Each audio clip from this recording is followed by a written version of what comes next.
Welcome back to the lecture students. So last time में हमने जो चीज़ें पढ़ी थी वो थी variation of density and pressure when the sound wave is propagating in a medium.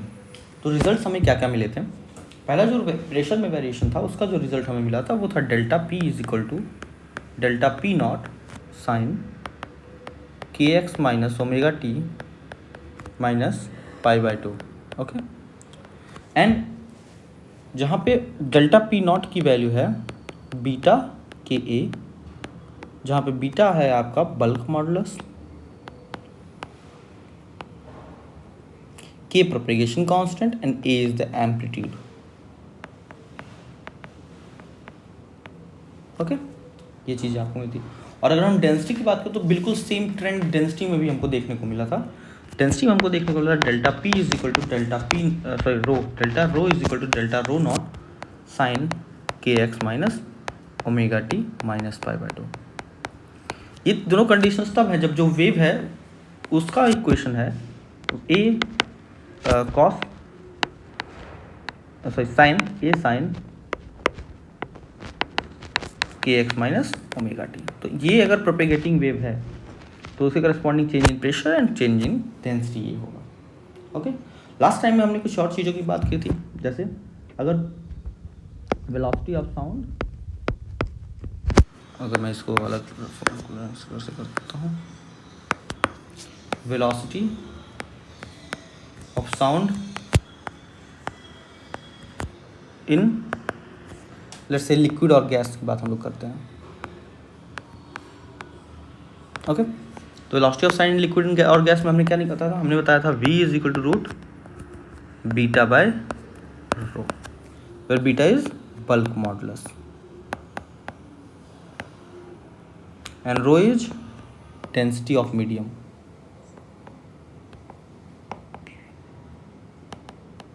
Okay, तो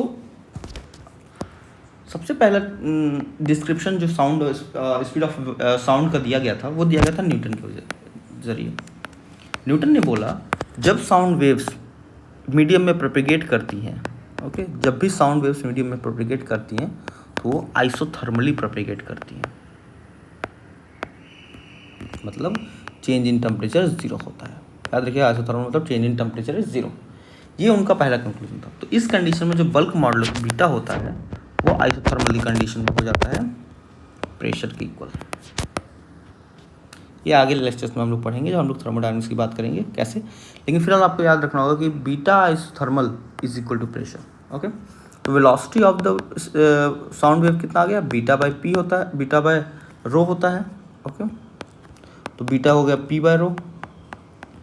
और अगर आप देखें तो for gas, for air pressure होता है 10⁻⁵, ओके, पास्कल, क्योंकि 1 atm होता है। और डेंसिटी ऑफ द एयर होती है 1.29 किलोग्राम पर मीटर क्यूब। तो ये दोनों वैल्यूज़ रख के जब हम velocity of sound in air निकालेंगे तो आ जाएगा 280 मीटर पर सेकेंड। ये है velocity of sound in air जब डिस्क्रिप्शन न्यूटन ने दिया था कि आइसोथर्मल प्रोपेगेशन होता है। The sound wave move in a medium isothermally. Okay, ये किस दिन से था, when sound wave move in a medium isothermally. Okay okay, तो अब यहाँ पे कॉन्स्पिरेसी क्या आई, ये तो न्यूटन ने दे दिया। कॉन्स्पिरेसी ये थी कि एक्सपेरिमेंटली जब इसी चीज़ को फाइंड किया गया, ओके, एक्सपेरिमेंटली जब ये चीज़ फाइंड किया गया तो वेलोसिटी ऑफ साउंड आया 332 मीटर पर सेकेंड। ये कॉन्स्पिरेसी यहाँ थी। Newton was a big scientist, ये ट्रू था, पर उनका दिए गए लॉजिक गलत साबित हो रहा है यहाँ पे जब वेलोसिटी इज 20 मीटर पर सेकेंड आ रहा है जिस रूल से उन्होंने बताया, जबकि एक्सपेरिमेंटली ये 332 मीटर पर सेकेंड आ रहा है। तो उसके बाद एक साइंटिस्ट थे जिनका नाम था लाप्लास। Okay, Laplace.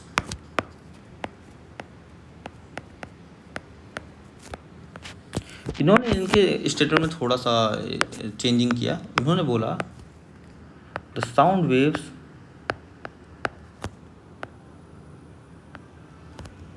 moves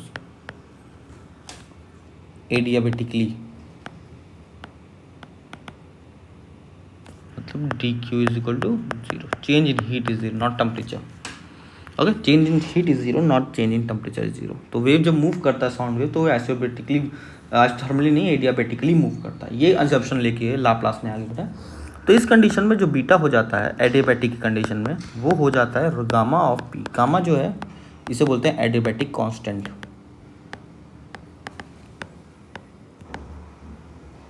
जिसकी वैल्यू होती है C P by C V, या इसकी एक और वैल्यू होती है 1+2/f.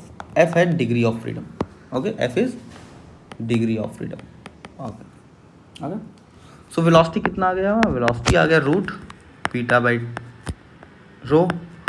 तो root beta air means gamma P by rho. Okay, तो गामा पी बाय रो ये वेलोसिटी का फॉर्मूला आ रहा है अगर हम लाप्लास का यूज़ करते हैं. तो गामा ऑफ एयर आ जाएगा 1.4 मीन्स आ गया, नहीं होता ही है, ये कांस्टेंट वैल्यू है. Okay, gamma for air is 1.4 and pressure of air is 10⁵ Pascal and density of air is 1.29 kilogram पर मीटर क्यूब. 10. इस कंडीशन में जो वेलोसिटी को हम पुट करेंगे, ये सारी वैल्यूज पुट करके हम निकालें 1.4 इंटू 10⁵ ऑन 1.29, तो वेलोसिटी आ जाएगा आपके पास 332 मीटर पर second. This is the velocity of sound in air actually. देखिए फॉर्मूला एग्जैक्टली एक्सपेरिमेंटल चीज़ को वेरीफाई किया है, एग्जैक्टली एक्सपेरिमेंटल को वेरीफाई किया है. ओके, ये बहुत ही बड़ा सक्सेस मूवमेंट था क्योंकि किसी ने न्यूटन को फेल करके एक फॉर्मूला इस्टेब्लिश किया था. ओके, चलिए अब इसी वेलोसिटीज़ को हम टेम्परेचर के टर्म में लिख सकते हैं. जैसे वेलोसिटी तो हमने अब तक बीटा के फॉर्म में लिखा, प्रेशर के फॉर्म में भी लिख दिया, पर टेम्परेचर के फॉर्म में कैसे लिखेंगे? न्यूटन ने जो फॉर्मूला दिया था वो फॉर्म क्या था? v is equal to root P by rho, और लाप्लास करेक्शन क्या था? करेक्टेड फॉर्मूला क्या था? Root gamma P by rho. Okay, अब आपको पता है रो होता है मास अपॉन वॉल्यूम, और P V is equal to n R T for ideal gas हमको पता है, n is equal to 1 let say. तो यहाँ पे वी कितना आ जाएगा? वी आ जाएगा आर टी बाय पी. ये आ गया आपका वी, यहाँ पुट कर दीजिए इस वी को. तो रो हो जाएगा P V by P M by R T.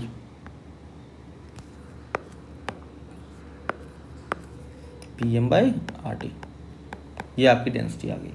तो अगर मैं इसको यहाँ पुट करूँ तो वेलोसिटी कितनी आ जाएगी? वेलोसिटी आपकी आ जाएगी root gamma R T by M.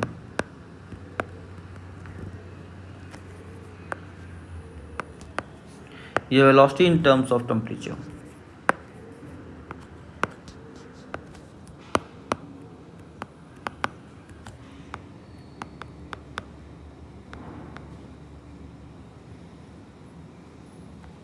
Okay, velocity of sound in form of temperature. Okay, yes. तो लाप्लास ने यहाँ पे काफ़ी अच्छा काम किया है. जहाँ ओके मैं इन टर्म्स को डिस्क्राइब कर देता हूँ. Gamma is equal to 1+2/f. F is degree of freedom. M is molar mass, KG में होगा ये.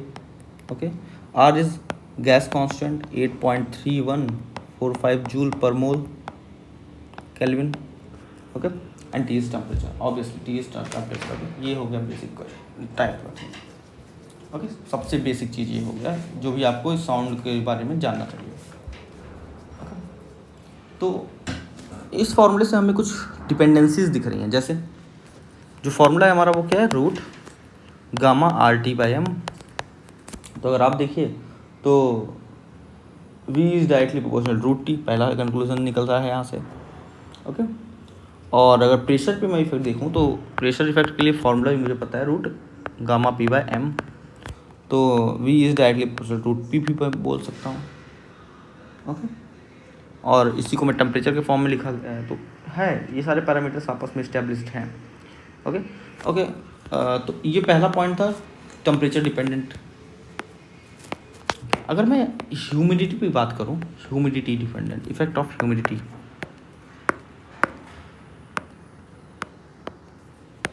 Effect of humidity. Okay, environment humid है कि ड्राई है, कैसा इन्वायरमेंट है। ओके, तो एक बात याद रखिएगा, density of moist air is always smaller than density of dry air. Okay, and हमको ये पता है V is inversely proportional to root rho. Okay, so this implies velocity of moist air is greater than velocity of dry air.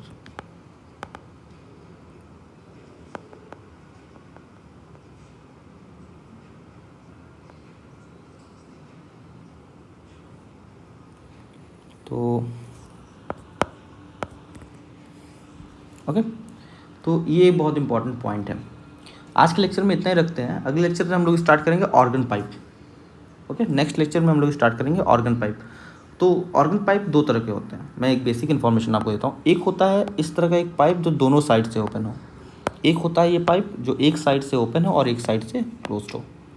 In conditions में sound waves कैसे move करेंगे, इसकी बात हम लोग कल करेंगे। ओके, सो अगर ये वीडियो आपको पसंद आया हो तो लाइक करें, चैनल को सब्सक्राइब करें, और कोई भी डाउट हो तो कमेंट सेक्शन में जरूर डालें। Thank you.